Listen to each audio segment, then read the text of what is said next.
The desire for revenge can take you very far. Greetings, my dear viewer. In this story, the husband discovers his wife's secret correspondence with the AP. He's going to take revenge on her for adultery. But if he had known how it would all end, he would have thought 100 times whether it was worth doing it. And so, my friend, make yourself comfortable. Well, I'll start my story. I was seething with anger at her. It seemed to me that I was about to explode, I muttered through clenched teeth, taking another sip of beer. Hey, Johnny, don't say that, Billy warned, although it sounded ironic coming from a man with a hot temper than mine. He was known for his short temper and for getting into fights over the most insignificant things in high school. But she's cheating on me, I complained, feeling hurt and betrayed. It seems that she has been seeing her doctor friend behind my back for several months now. How could she do this to me? Billy bought us more drinks, and when we sat down at the table, he advised me to tell him what had happened. I was reluctant at first, but then I had to open up. It was like discussing an operation, a topic I usually avoided. But it turned out that I was telling the story from the very beginning. I always thought Doris and I had a strong marriage. Of course, we had disagreements, like any couple, but we always managed to reconcile. Financially, we were comfortable and we led a good life together. In my second year, I decided to drop out of college because studying was not for me. However, I didn't need a degree because I had a natural talent for sales. I got a job at one of the best car dealerships in the city and quickly began to earn a good income. Doris and I got engaged when she was in her freshman year of college and tied the knot when she was a senior. Interestingly, Doris also made a career in sales and, after graduating from college, got a job at a large pharmaceutical company. In fact, this meant that she was selling prescription drugs to doctors. In general, we weren't rich or anything like that, but we were doing well. There are no children yet, but they will appear. At least I thought so. The first thing that attracted me to Doris was her figure. When I first met her, she was slim and fit. Moreover, even after 6 years of marriage, she remained the same. I think it's partly because of the good genes, but she also became obsessed with training. She went to the gym 3, 4, or even 5 days a week. Her body was not only tense and attractive, but also reminded Jillian Michaels from television. I really liked it. But the downside was that all her physical exercises seemed to be driving her to exhaustion. Whenever I wanted to enjoy her hot body in bed, she just wanted to sleep. I didn't realize that she had another reason to avoid intimacy with me, a man named Morris Fisher, one of the doctors she often visited. I accidentally discovered a connection between my wife and a respected doctor. Despite the fact that Doris is the smartest in our family, she is known for her forgetfulness. We lost count when we had to look for her lost phone or go back for a forgotten wallet. So it's no surprise that she left her laptop at home this morning before heading to work. But I was caught off guard by the letter I received in her mailbox. It was so hot yesterday. Of course, I opened it right away. In short, it turned out that she and Dr. Fisher had been using email for several months to arrange meetings at the motel. Judging by the contents of the other letters that I read, it was quite obvious that they did not meet to compare the comparative advantages of different drugs. As I dug through her emails and followed what she was saying to him, it became clear that this was much more than just a causal relationship. They were both in the midst of a full-fledged romance. I expressed my surprise to Billy, feeling confused and not knowing what to do. "I don't know what to do, dude," I said with a pitiful groan. Billy suggested in a smug tone, "If it was my wife, I would have punched her in the forehead before throwing her out into the street." I answered quickly, "I would never have been able to lay a hand on Doris. I just have to divorce her and move on. But I really want to get back at Dr. Morris Fisher for ruining my marriage." While I was sitting and thinking, a thought struck me. Leaning closer to Billy, I whispered my idea. "Hey, friend. Can you help me get revenge? It seems that I have a plan that does not threaten us." Billy's eyes lit up. "Tell me what you're up to," he asked impatiently. "My idea is simple. We'll send the doctor back to the motel using Doris's email, but this time we'll be waiting for him, not her. We will pin him to the ground, undress him, and leave him in his underwear. After that, we will give instructions to the television news so that they capture the moment when the police come to his aid. Our ultimate goal will be to reveal his true nature to the world. Billy objected, saying that he would be aware of our actions. I calmed him down by telling him that I had everything thought out. We will put on ski masks and surgical gloves so as not to leave any evidence. Everything will be perfect. You're missing one detail, Billy said. If he gets a letter from Doris, he'll know right away that it's from you. I agreed, recognizing the possibility. Nevertheless, I doubted that he would admit to cheating, even if he guessed it. I bet his wife won't like it. Billy looked at me shrewdly. Maybe you're right. Besides, he may suspect you, but he can't prove anything. I smiled sheepishly. Especially if I delete this email from Doris's computer after sending it. Okay then, Billy replied. I can't stand scammers. This doctor owes you for Doris betraying you. Okay, let's do it. I'll send him an email tonight using Doris's laptop and arrange a meeting at their regular motel after dinner. Tomorrow morning you will go and book a room. When he shows up, we'll grab him. Billy asked impatiently. And then we'll block his path to the goal, right? I quickly replied, No, we don't want to be caught. We'll silence him, undress him, strap him to a chair and leave. I will anonymously inform the police about the disorder in the room. And you, Billy, call your friend who works at the TV channel and tell him the news that the police came to the motel on some serious matter. Thereby he will publish it in all the news. And Maurice will become the laughingstock of the whole city. And if he remains silent and does not answer your friend's questions from the TV channel, then he will still be ashamed of hiding in the hotel. And if your friend reveals the reason for his visit, his affair with Doris, then I will kick her out. Inspired, Billy declared, It sounds perfect, I can't wait. I reminded Billy, I'm just warning you, don't use your credit card when you book this room. Why? Billy asked. I resisted the urge to roll my eyes. Because you don't want the police to find out who rented the room where the doctor was captured, I said impatiently. Oh, I get it, Billy replied. I sighed inwardly. Billy was a good guy, but he didn't have the sharpest mind. That evening I returned home and pretended that nothing had happened. I suggested that Doris have fun in bed after dinner, but as I expected, she immediately rejected the idea. I can't tell if Fisher tired her out or if she was too focused on him to want my touch. In any case, I planned to end this unfaithful woman as soon as I got revenge on her lover. Later that evening, I found her suitcase on wheels, in which she was transporting samples of medicines and other work supplies for doctors. And of course, her laptop was in it. When I opened the email, I found that it was password protected, as I expected. Knowing Doris's habit of writing down passwords on a piece of paper hidden in her wallet, I took out a piece of paper from her wallet, on which she wrote them down.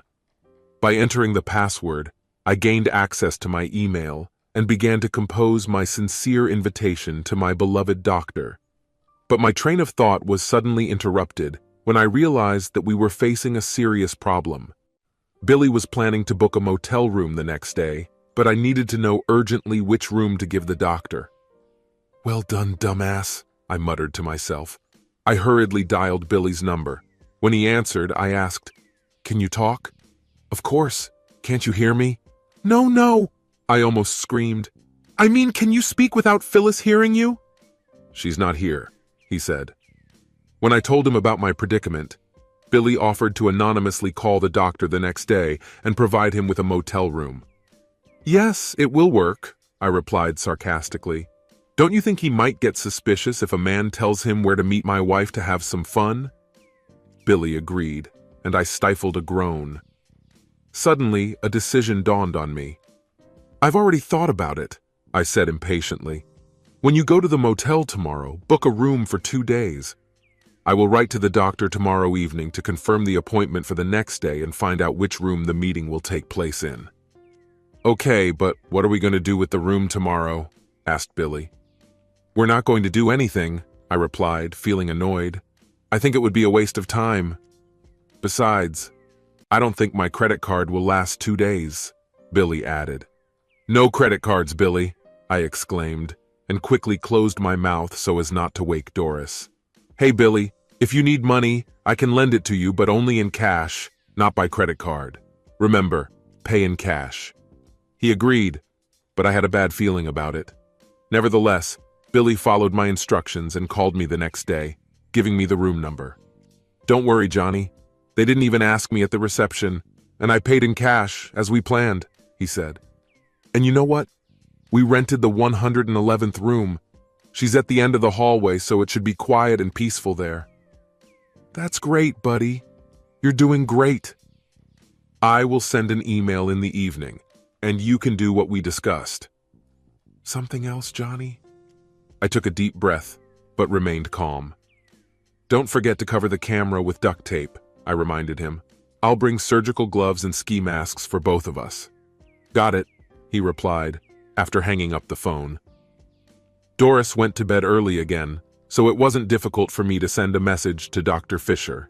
In the letter, I assured him of an unforgettable, passionate experience. All he had to do was meet me in room 11 of the motel at 1 o'clock the next day. "I'm going to knock you down," I wrote, and that phrase amused me all night. But as the day approached, my amusement turned to anxiety when I questioned the wisdom of my plan, and the memories of the love letters exchanged by the unfaithful spouses rekindled my anger. Dr. Fisher deserved the humiliation he was about to experience, and so did Doris, for that matter. She did the same, and I felt like a faithful husband who had been wronged. They both deserved the consequences of their actions. Around noon, I called Billy on his cell phone to clarify the plan. He was supposed to arrive at the dealership at 12:30 p.m., pretending to be a customer so that I could test drive the car. This was our secret plan, and I wanted to make sure everything was ready. "Where are you, Billy? Are you at home?" I asked. "No, I stayed at a motel last night," he replied casually. "What? Why did you do that?" I exclaimed. Billy shrugged his shoulders. "I just didn't want it to go in vain. And I thought that the room was empty for nothing. Besides, Phyllis and I had a fight and I had to leave the house." I shook my head in disbelief. Billy's wife, Phyllis, was a petite nurse Doris knew from the gym. Despite the fact that she seemed like a pleasant woman, Phyllis and Billy were constantly arguing about something. I didn't like that he left all the evidence in the motel room. I had already watched the work of the forensic team and had a good idea of what they might find. "Billy," I said firmly, "we agreed not to leave any traces in the room." "Well, we did," Billy replied, and I clenched my jaw to contain my disappointment. "Clean yourself up, wipe everything you've come into contact with, and then go to the dealership," I instructed. "Don't forget that you have to come back here at 12:30 p.m. sharp." Despite my initial doubts, Billy arrived at 12:30 p.m. at the showroom. After signing up for the demonstration, we hurried to the motel. Upon arrival, I handed Billy a set of surgical gloves and put on a pair myself before entering the room. As expected, the room was a mess. Although I was afraid that Fisher would come earlier, I knew that doctors are rarely punctual. Together, Billy and I quickly cleaned up before his arrival, closing all the blinds and curtains in the room. After turning off the light, we decided to adjust the latch so that the door remained slightly ajar. Putting on our ski masks, we quietly retreated around the corner. The room was pitch dark, except for the light coming from under the door. While we waited in silence, Billy scared me by leaning over and whispering in my ear, "It's very creepy here." I resisted the urge to strangle him with all my might. He could be outside at this very moment. Before I could answer, we heard footsteps approaching in the hallway. I asked Billy to shut up and pointed at the camera in his hand. He nodded, hoping to figure out what to do. Looking around the corner, I saw that the door opened and a man entered the room. "Hey Doris, where are you, beautiful lady?" he exclaimed in a playful tone. I nudged Billy, indicating that it was time for him to get ready. "I'm here," I replied in a whisper. Billy quickly turned on the camera when the doctor noticed us. The flash from the camera shocked the doctor, and he cried out in surprise as the bright light temporarily blinded him. After waiting for him to come to his senses, I took the opportunity and hit him in the face. Being a strong and experienced fighter, I gave the blow additional force, as a result of which the doctor collapsed to the floor. Dancing in place and clenching my throbbing fist, I involuntarily winced in pain. Fortunately, Billy was completely focused on the task at hand. After making sure that the door to the room was securely closed and locked, he returned to me to assess the situation. Impressed, he praised me. "You really pinned him down, Johnny, and he turned off like a light." But I immediately reminded him to be careful, saying, "Hush, don't say my name." Apologizing, he obeyed, and we both got to work, taking off the doctor's clothes. Taking off our ski masks, we barely undressed, finding it surprisingly difficult to maneuver an unconscious figure. After much effort, we managed to take off the doctor's clothes, leaving him in only blue striped boxers. We didn't dare touch his private parts, so we stopped there. We tied him to a chair, thoughtfully sealing his mouth in case he suddenly woke up. When we were satisfied with our work, I announced that we were done. We decided to throw his clothes in a trash can on the street and then return to the dealership. "Are you sure you don't want to resort to more drastic measures?" asked Billy. Billy pulled a threatening knife out of his pocket, and I quickly intervened, urging him to put it away. "We just want to embarrass him, not hurt him," I reminded him. Reluctantly, Billy obeyed and put the knife back in his pocket. We quickly packed up the doctor's things and headed for the exit. Before I left, I used the metal latch to prevent the door from closing behind us. Embarrassed, Billy asked about my actions, to which I replied, "Just a precaution." I informed him that if the police and reporters had free access to the room, it would be useful. Billy replied with a casual, "Well, yes." Feeling nervous, I sighed as we headed for the back door of the motel. Back at the dealership, I threw the doctor's clothes, gloves, and ski masks into a dumpster. As soon as we arrived, Billy got into his pickup truck to leave. Leaning closer, I reminded him of the next steps. "I'll anonymously call the emergency services and report a mess at the motel," I said. "When you get home, don't forget to call your friend on the TV channel. Tell him that you witnessed the arrival of the police at the motel and it looks like the situation is serious." He nodded, and I could only hope that he understood everything correctly. The test drive with Billy lasted longer than expected, but fortunately no one noticed anything. I felt relieved. The day seemed to drag on endlessly, but eventually it came to an end. I quickly got in the car and drove to the bar to meet Billy. I was so excited that I was almost overcome with euphoria. The thought of the evening news showing a reputable doctor being escorted out of a dirty motel in his underwear was alluring. Imagining Doris's reaction when we would be watching what was happening together, I only increased my excitement. Billy, as always, was already sitting at the table with a cold beer in his hands. "Well," I asked impatiently, "have you contacted your friend as we agreed?" "Yes," he replied simply. Billy took a long sip from the bottle before answering. "Did the reporters manage to film the doctor leaving the motel? What did your friend say? What did Fisher look like?" I asked impatiently. Billy just shook his head. "In a body bag, it's hard to tell for sure."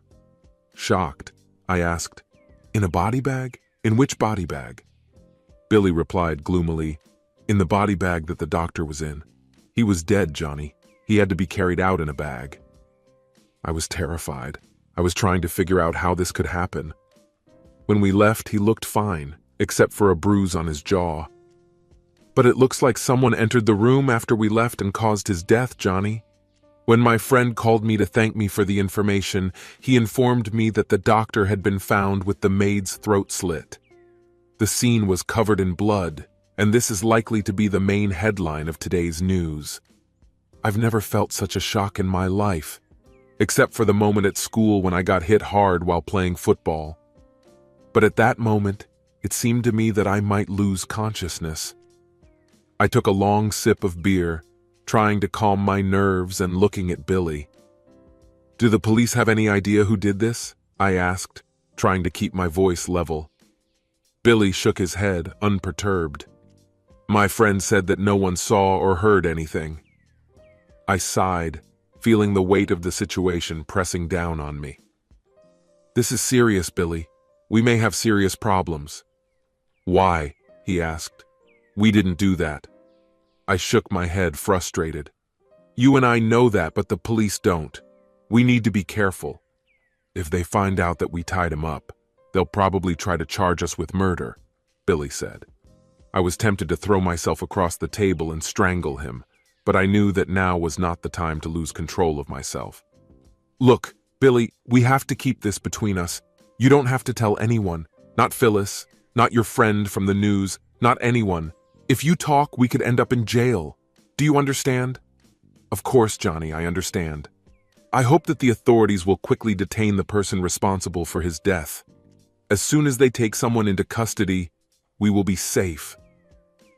Billy calmed me down by promising to keep quiet and making a childish gesture with his hand and mouth that made my stomach hurt. As we walked home, I prayed that Billy would keep quiet, but I doubted that he would be able to keep quiet for long. I was afraid that if the police ever questioned him, we would have problems.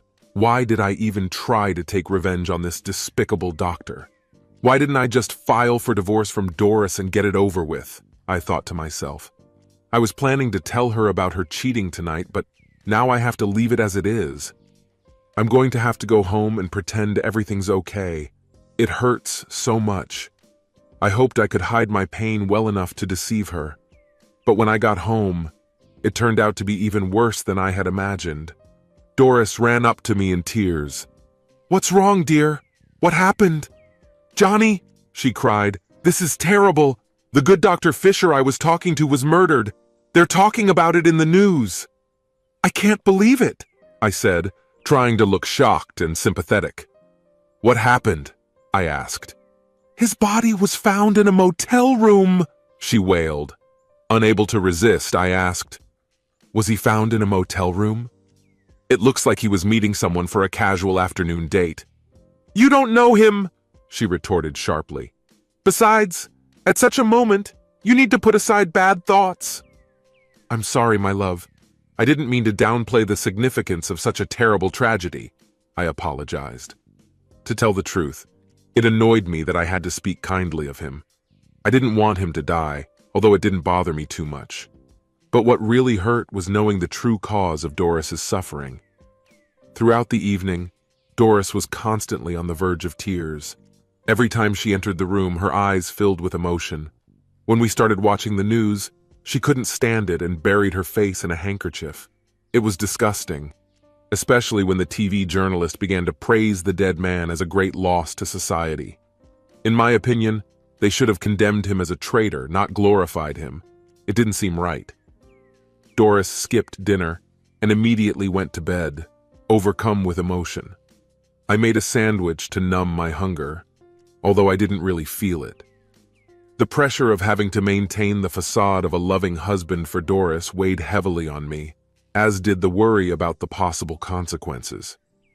Despite Billy and I being careful, the thought of leaving evidence haunted me. If the police start investigating, what will I say? Will anyone believe that we only restrained Fisher and hit him lightly? After a restless night, I went to work the next day, and it turned out to be no less difficult. Everyone was talking about the recent crime of Dr. Fisher, who had previously bought cars from us. Everyone had their own assumptions about who and why might have committed this crime. I was thinking of offering a different point of view to confuse people, but it didn't fit in my head. As a result, I chose to remain silent, hoping that the topic would soon die down. That evening, when I met Billy at the bar, it was obvious that he was very happy to see me. I never would have thought that I would find out about the destruction of the doctor in such an unexpected way. When I approached the table, he greeted me effusively. I quickly calmed him down by asking Billy to keep quiet about what we had discovered. Despite my reluctance, He insisted on sharing information that the police had kept secret. Curiosity got the better of me, and I bent down to listen to what he had to say about when the police found the doctor's body. The perpetrator engraved the word "slutty" on his chest, which allowed investigators to assume that this crime was committed out of revenge. This revelation stunned me, and I leaned back in my chair, considering the consequences. The authorities suspect that the perpetrator is a man, believing that the woman would not have had the strength to overcome, undress, and hold the victim in this way. The thought that a big man was responsible for such a cruel act made me feel a little dizzy. "Billy, I'm in big trouble. If they ever connect us to this case, I could end up in the electric chair." "But you know you didn't do it," Billy countered. "But how can I prove it? I had a motive. I fit the description and I had the opportunity. The only thing they don't have is the weapon of the crime." "I remember watching crime shows on TV," Billy remarked. "Maybe you got rid of the crime weapon," Billy suggested. "But that won't clear my name, will it? I'm innocent, right?" I was even scarier today than I was last night.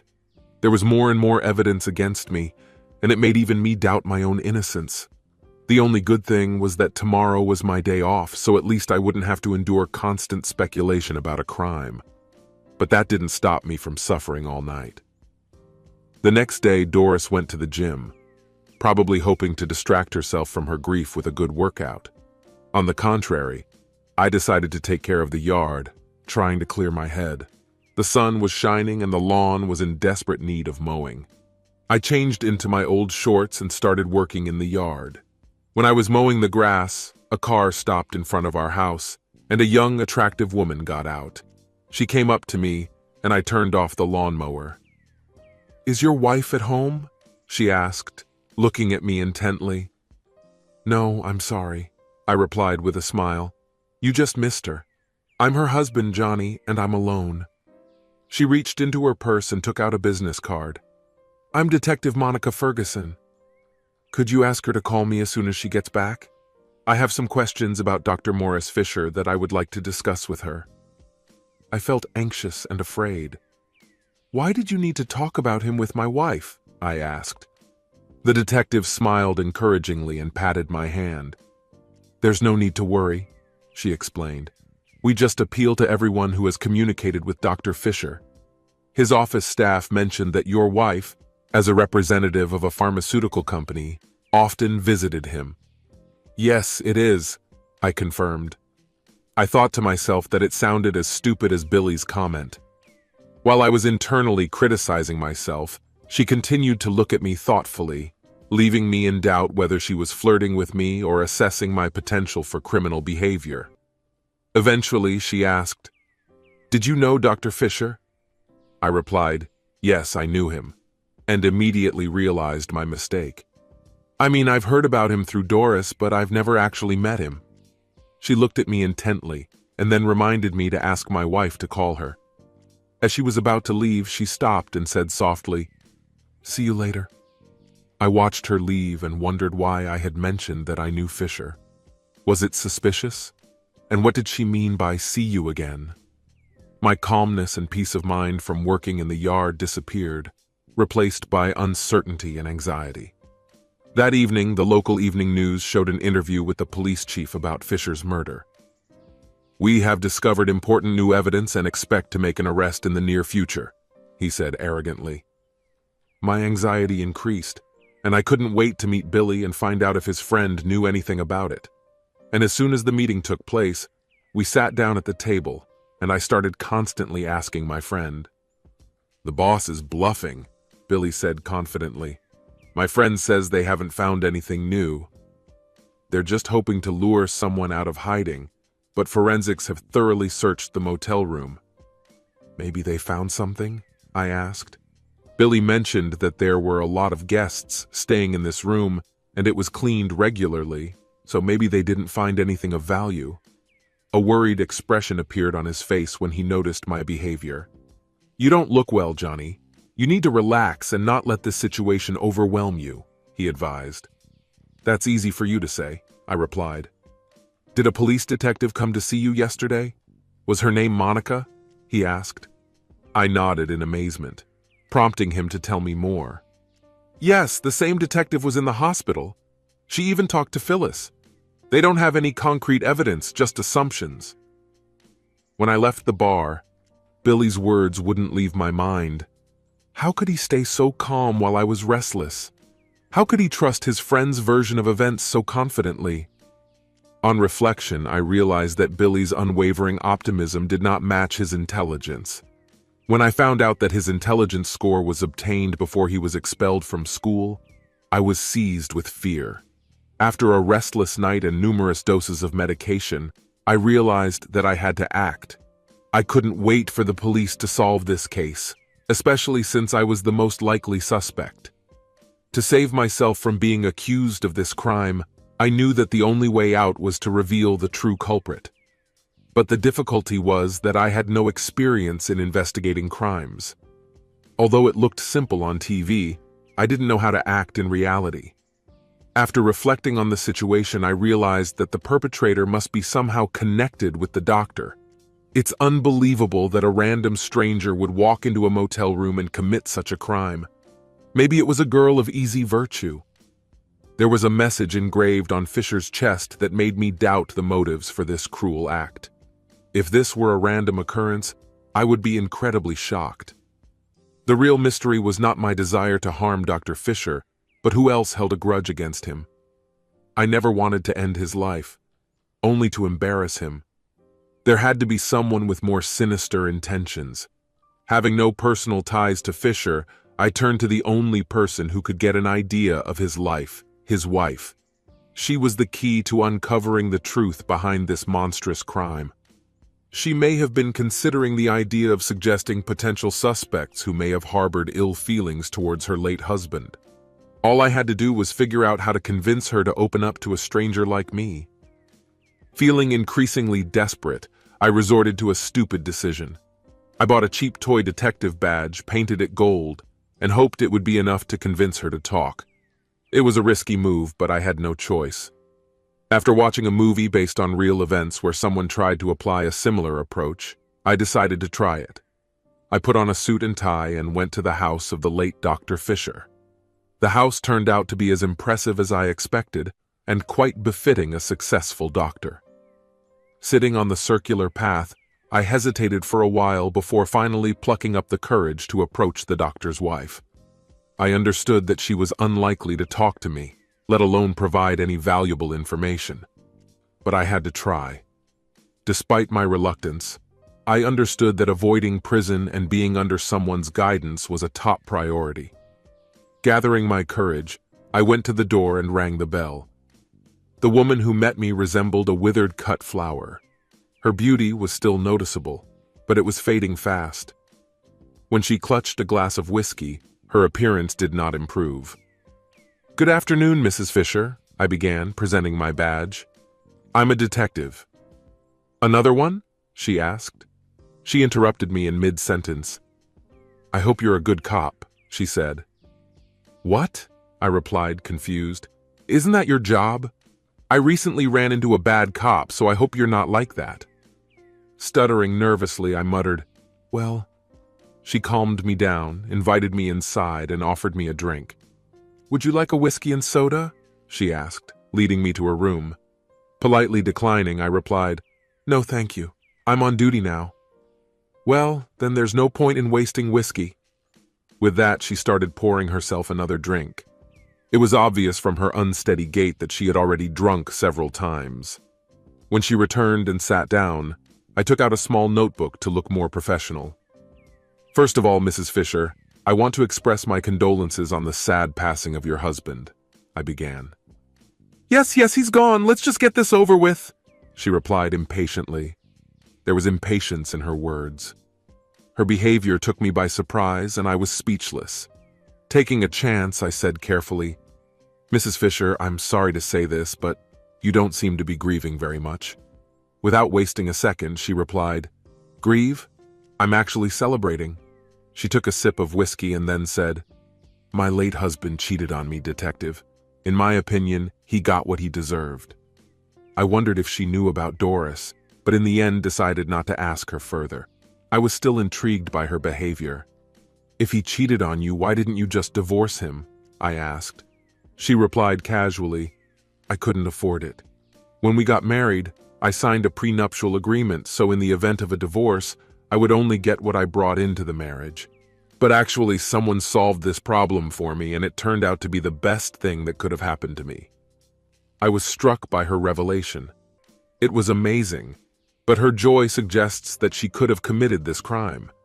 If she really broke up with her husband, why would she make such a statement, especially in the presence of a law enforcement officer? Maybe she drank more alcohol than I expected, or maybe she was just naive and innocent. I was hesitant to make any assumptions, so I decided to ask about other potential suspects. "Mrs. Fisher, do you happen to know anyone who could harm your husband?" I asked. Without wasting a second, she replied casually, "Oh, there are definitely a lot of them." I asked, startled by her flippant admission. "It could have been done by any of the promiscuous husbands he slept with," she replied casually. "My late husband had a wandering eye. He cheated on me many times throughout our marriage. It wouldn't shock me if a vindictive husband took matters into his own hands." She shook her head bitterly. "Morris was a real womanizer," she added. I was on the verge of suffocating from her rude statement. The mention of the word loose did not seem accidental to me. It aroused my suspicions, but it was not an explicit admission of guilt. In addition, she named several other people who should be investigated as potential suspects. The mystery of this detective work became more and more confusing. I nervously asked about his mistresses, fearing that she might mention Doris. "Do you know who these mistresses of his were?" I asked. "I have no idea," she replied. "After I first found out about his infidelity, it stopped bothering me." God, here's a clue. Have you ever been afraid that he might have feelings for one of them and leave you? I always knew that Morris could not be faithful to me or anyone else. Nevertheless, I was sure that he would stay with me because he liked the facade of a happily married man that he portrayed in public. I couldn't help but feel sorry for her for such a bad marriage. "But what about the disease? Weren't you afraid that he might get infected?" She laughed. "He was a doctor who always knew how to cure any infection if he got infected with something. As soon as I realized his true intentions, I stopped getting close to him. It's been a long time since I've been with a man." She put down her glass and studied me intently for a while. "You know, you're quite attractive. How about helping a girl get rid of the feeling that she doesn't have love?" With these words, she smoothly rose from the sofa and knelt down next to me, catching me off guard. I hesitated for a moment before I decided to unzip my trousers. "No, wait, Mrs. Fisher," I began. I'd love to, but I'm happily married." But then it dawned on me. I was no longer happily married. Moreover, I planned to leave my wife altogether soon. The thought of taking revenge on her and her lover, even after his death, was strangely alluring.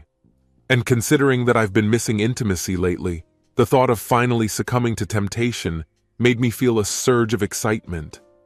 I no longer resisted this desire. I haven't made love in a long time, even too long. I soon realized that this woman was experienced and knew exactly what she was doing.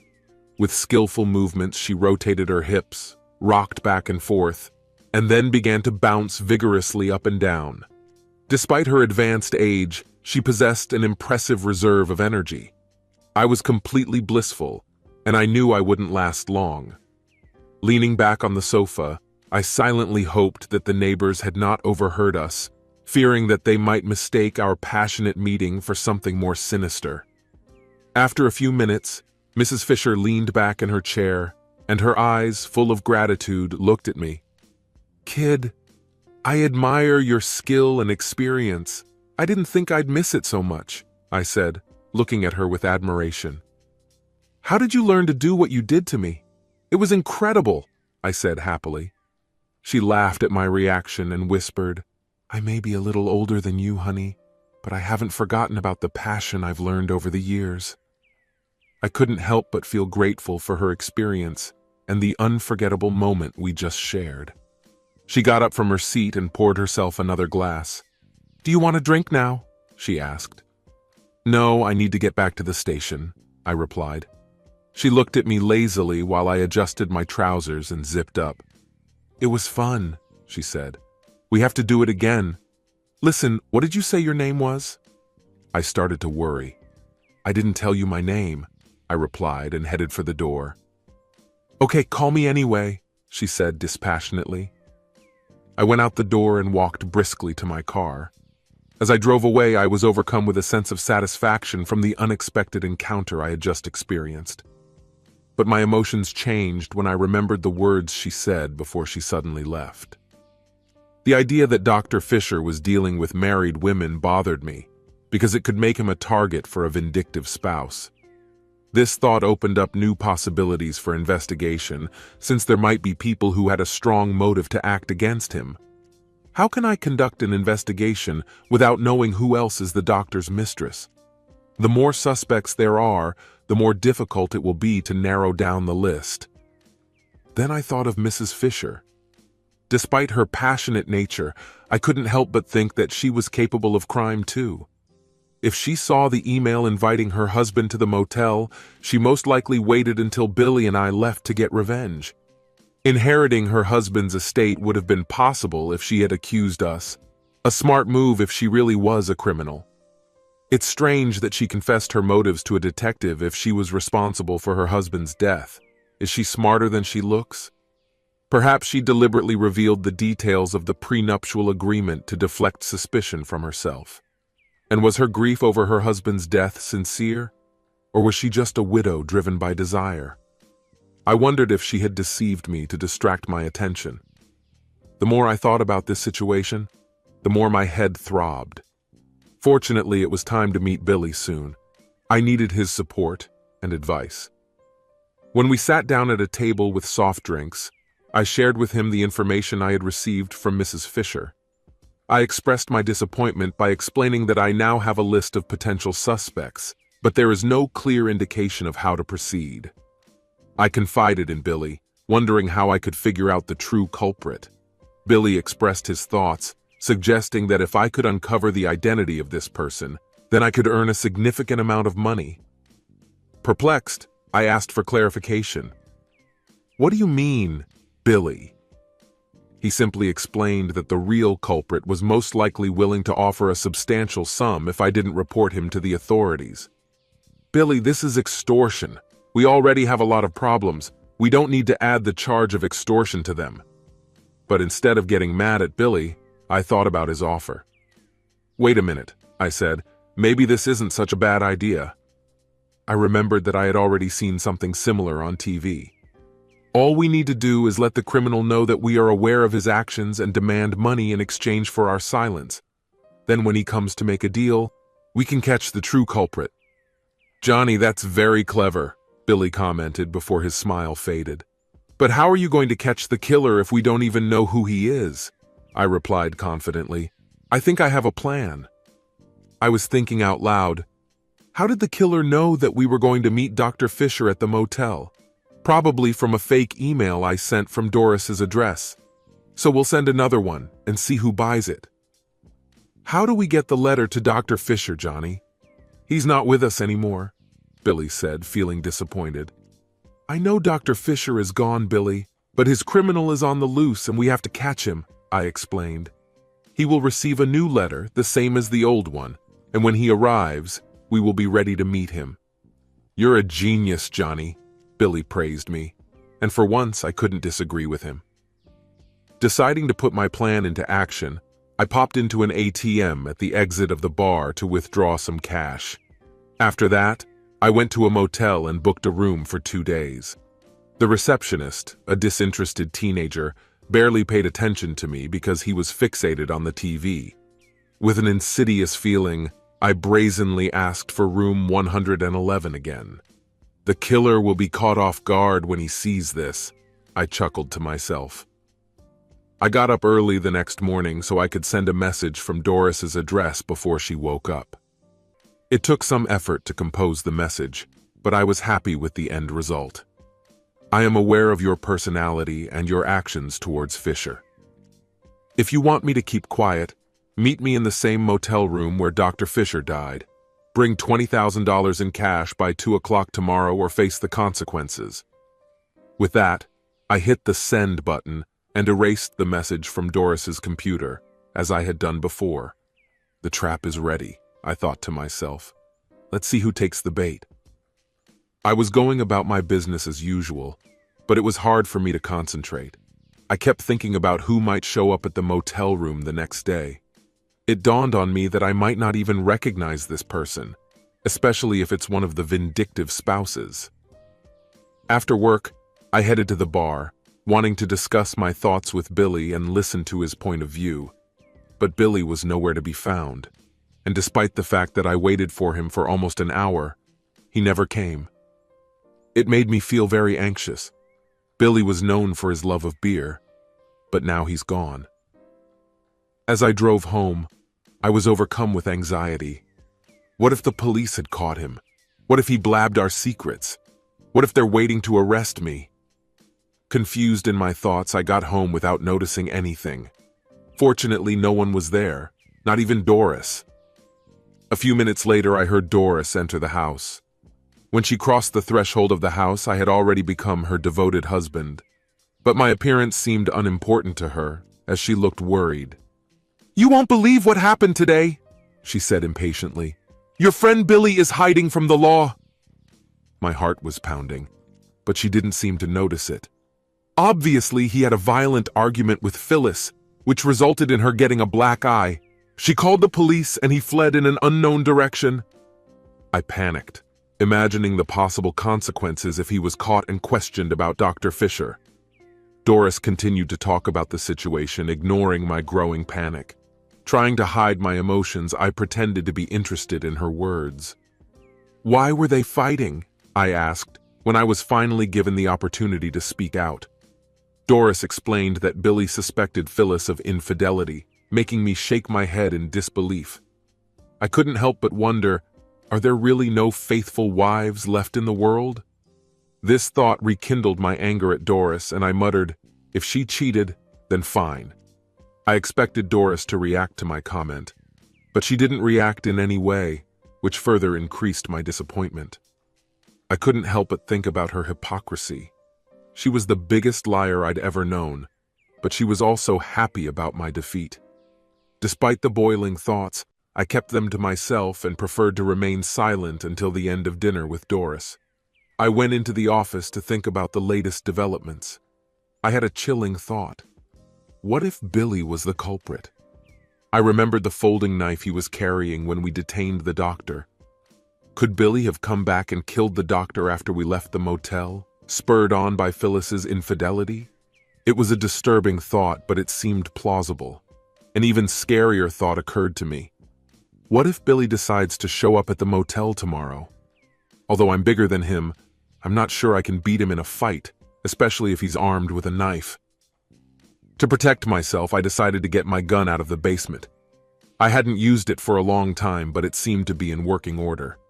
The next day, I took the gun with me in the car to work. After lunch, I informed my manager that I needed to take the day off. He was unhappy, but since I was one of his best sellers, there was nothing he could do about it. After leaving the dealership, I arrived at the motel 30 minutes ahead of schedule. Putting the gun in my jacket pocket, I went into the room and used the card to open the door. I thought about locking the door behind me, but in the end decided against it, not wanting to leave it accessible to the criminal. Instead, I slid the bolt and sat down in an armchair to wait for them to arrive. Looking around the room, I noticed a fresh carpet that had recently been laid. The sight of the old chair stained with blood sent a shiver down my spine. It was clear that, like the previous one, it needed to be replaced. Despite the familiar surroundings, I couldn't get rid of the feeling of anxiety. I pushed these thoughts aside and focused on the list of suspects, starting with Mrs. Fisher. She had a strong motive, but it was hard for me to believe that she would be capable of such a crime, given everything she had been through over the years from her husband. It was hard to understand what kind of sudden decision she had made, but maybe she had just reached her limit. Reminding myself that she was most likely to have access to Dr. Fisher's email, I couldn't help but wonder about the other women who were involved with the doctor. Their husbands could be potential suspects, especially if one of them was abusing alcohol. It is unknown how many of them there were and who they were, but one of them could have been chasing Dr. Fisher, waiting for an opportunity to strike. How he got access to the doctor's email remains a mystery to me. If he takes a chance, he'll realize that we've given him a great chance to repay. While I was thinking about this situation, my thoughts turned to Billy.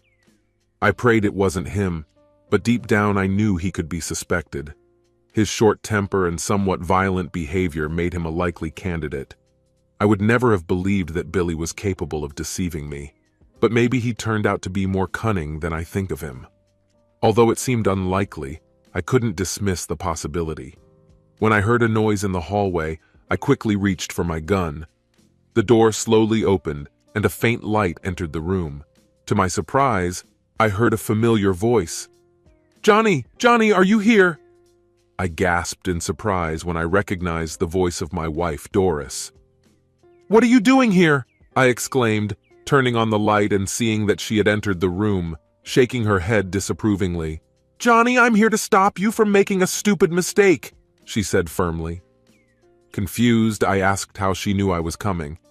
In response, she crossed her arms and lectured me in a tone reminiscent of a schoolteacher. She explained that when she woke up yesterday, it became clear that I had hacked her laptop. Having initially found nothing in the inbox, she eventually found my email in the deleted items folder. Scolding myself, I realized that I should have been more careful.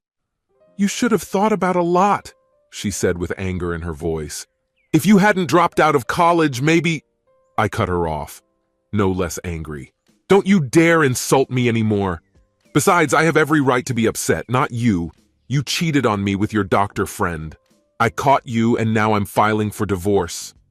She waved her hand dismissively. "It doesn't matter now. What matters is what you're doing here. For what purpose did you send this ridiculous email from my account?" I was offended by her reaction to the accusation of betrayal, but I felt I had to clarify the situation. I explained how Billy and I had tricked Dr. Fisher to humiliate him, and then found out that he had been murdered. Worried that the police would suspect us, I started looking for the true culprit. I explained in detail how I posed as a detective in order to interrogate Mrs. Fisher. While I explained my plan to lure out the real culprit by posing as a blackmailer, Doris listened with a heavy heart. In the end, she interrupted me by raising her hand. "Johnny, have you heard of Alexander Pope?" she asked. I shook my head, admitting that I didn't. Doris sighed and quoted Mr. Pope. "A little knowledge is a dangerous thing. Drink deeper or don't try the Pyrenean spring." What is a Pyrenean spring? What are you talking about, Doris? She shook her head and took a deep breath before answering. "You don't understand, Johnny?" I realized that she was ready to vent her irritation. "You've never been the wittiest tool in the house, but this plan is just stupid. Fisher is dead. Why would anyone check a dead man's mailbox? And how do they even have access to it?" "I'm sure Mrs. Fisher had access to it," I said defensively. Doris snorted in response. "Do you think she's smart? It's hard enough for her to find her way to a bottle of whiskey, let alone to get into her husband's mailbox." I replied decisively, "Well, it doesn't matter anyway, because I think the real culprit got the message after all." She asked sarcastically, "And who could it be? Please tell me." Reluctantly, I admitted, "As much as I hate to admit it, I think Billy was the real culprit. I think he discovered that Dr. Fisher had touched Phyllis inappropriately. After he and I left the room, he returned and destroyed Fisher by slitting his throat. I suspect Billy is already on his way here, so you should leave immediately." Doris reached into her purse, took out a set of surgical gloves, and began to put them on. I knew she always had them at hand because she worked for a pharmaceutical company, but I couldn't figure out why she needed them at that moment. Then she looked into my eyes. "I doubt we'll see Billy here soon because the police arrested him today. He decided to show up at your bar where you used to hang out and the cops were already waiting for him there." I was surprised, but at the same time I hoped a little that maybe he would confess and absolve me of the guilt. Doris, however, remained unperturbed when she asked me about the gun I keep in the basement, taking me by surprise. "Can I see it?" she asked, holding out her hand. "Of course," I replied, handing her the gun. She examined it carefully, making sure it was loaded and cocked. Then she looked at me and said, "Despite your theory, I don't think you should worry about Billy telling the police." "Why shouldn't I worry?" I asked. "Because Billy was not involved in the death of Morris Fisher," she replied quite seriously. "How do you know that?" "It's very simple, because I did it," she admitted. "You? Why would you want to kill him? You loved him!" I exclaimed. I was on the verge of screaming. "Exactly," she said bitterly. "I loved him, and he claimed that he loved me too. He promised to take me away from you and your insufferable friends. He said he would marry me and introduce me to a luxurious life. But then I found out that he was cheating with Phyllis and wasn't going to marry me." She was pacing back and forth, gesturing with the gun as she spoke. "I was at a loss until I heard you talking on the phone with Billy and discussing how to rent a motel room. After I discovered your first letter, deciphering your absurd scheme to embarrass Morris turned out to be a piece of cake. At first, I thought to warn him about the impending humiliation, but soon realized that this was a chance to eliminate both of you. After waiting patiently for you and Billy to leave, I entered the room unnoticed. Morris greeted me with undisguised joy, almost shedding tears. But when I revealed what I knew about Phyllis, he was overcome with fear. As soon as I grabbed one of his scalpels, he started begging for mercy. Despite the terrible act, her story remained incomprehensible to me. "I can't believe you could do such a thing," I protested. "You were in tears the night his death was announced on TV." "Have you noticed that women can cry when they want?" She smiled teasingly, but then her expression became threatening. "Have you never heard the saying that there is no fury in hell like the fury of a despicable woman? Oh, wait, you probably haven't heard, since you only read the sports section." She stopped suddenly and pointed a gun at me. "Despite your carelessness, for some reason the police did not arrest you for the murder of Fisher. And after you've almost found out the truth, I can't let you live. I'm afraid I'm going to have to set this up if you hurt yourself in the room where Morris died. It's a strange place," she added with a laugh. "The symmetry is almost poetic." At that moment, Doris looked different, from a side that I hadn't noticed before, and it made me tremble. How could she become a ruthless criminal? And why did I give her my gun? What a stupid mistake. I should have tried to reason with her. "Hold on, Doris." I cried out in despair, begging her not to do it. I warned her that one of the men who received the letter I sent could walk through the door at any moment. She just laughed in my face, dismissing my concerns. She called me stupid and insisted that she had to do it. She assured me that no one had seen the letter and that no one would come to rescue me. But then a voice came from behind the door and said she was wrong. The voice warned her to drop the gun, otherwise she was in danger of death. Doris turned around in shock and saw Detective Monica Ferguson enter the house with a gun at the ready. She was followed by a uniformed policeman, also armed. Doris felt a surge of fear and dropped the weapon with a curse. Her body tensed, and she fell to her knees in tears. Detective Ferguson looked at the officer and ordered, "Disarm her and handcuff her." The officer quickly knocked the gun out of his hands and then handcuffed Doris. Quickly tying Doris's hands behind her back, the detective covered her. Monica finally relaxed and took a deep breath, and I felt a wave of relief wash over me. "Thank God you're here," I said, realizing how close I had come to danger. Suddenly confused, I asked, "Wait, why are you even here?" Monica smiled back at me. "After the death of the late doctor, we got access to his email. This morning, while checking his mailbox, I saw a new letter and was intrigued by what it contained." I turned to Doris and jokingly remarked that my plan was not as stupid as she thought. She looked back at me but didn't say anything. The policeman then helped Doris up and escorted her to the police car. Monica and I continued walking, and then her previous words came to me. "If you had access to Dr. Fisher's email, Why didn't you know about his affair with Doris? I asked. Monica shook her head and explained that Dr. Fisher was very secretive and quickly deleted all incriminating emails. It seems he was afraid that his wife would find out about it. I couldn't help but think about our recent run-in with his wife, but I kept my thoughts to myself. I decided not to complicate the situation. As the policeman put Doris in the back seat, my mind was full of thoughts about what was going to happen. "What's going to happen to me now?" I asked Monica. She patted my hand reassuringly and smiled slightly. "It will be up to the district attorney to decide, but it seems to me that he will not press charges against you. Dr. Fisher is gone, and now we know who really stabbed him. Given the situation, I don't think we can successfully bring charges of assault against an angry husband. No matter what happens, I owe you my life," I confessed. "If there's any way I can repay you, please don't hesitate." She studied me intently and then smiled broadly. "When everything is resolved, I may have to pay a visit to the car dealership where you work," she mused. "I'm just looking for something new. I'm looking for thrills in my life, and it seems to me that you could help with that." She winked slyly, making her intentions clear, and it didn't take a genius to guess what she was getting at.